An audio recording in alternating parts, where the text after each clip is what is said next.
సంగారెడ్డి జిల్లా పటాన్చెరు నియోజకవర్గం ముత్తంగి డివిజన్ పరిధిలోని కర్దనూరు గ్రామంలో నూతనంగా నిర్మించనున్న సబ్ రిజిస్ట్రార్ కార్యాలయం సముదాయ భవన నిర్మాణ పనులకు మంత్రి పొంగిలేటి శ్రీనివాసరెడ్డి శంకుస్థాపన చేశారు.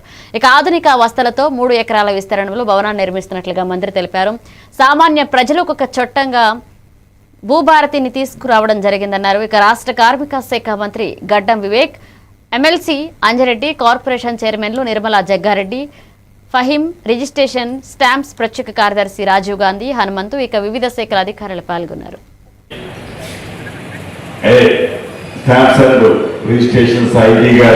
రాజీవ్ గాంధీ గారికి, అదే రకంగా రాజపుష్ప మేనేజింగ్ డైరెక్టర్ శ్రీనివాసరెడ్డి గారికి. ఇప్పుడే అంజిరెడ్డి గారు చెప్పినట్టు పటాన్చెరు ఒక ఇండస్ట్రియల్ హబ్.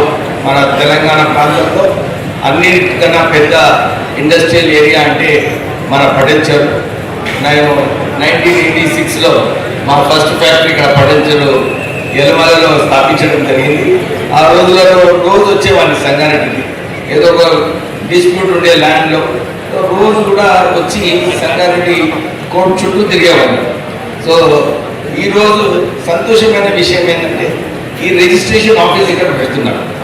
మన దేశం కూడా ఇప్పుడు ప్రపంచంలోనే 4వ స్థానంలో ఉంది, 3వ స్థానంకి వచ్చే అవకాశాలు ఉన్నాయి.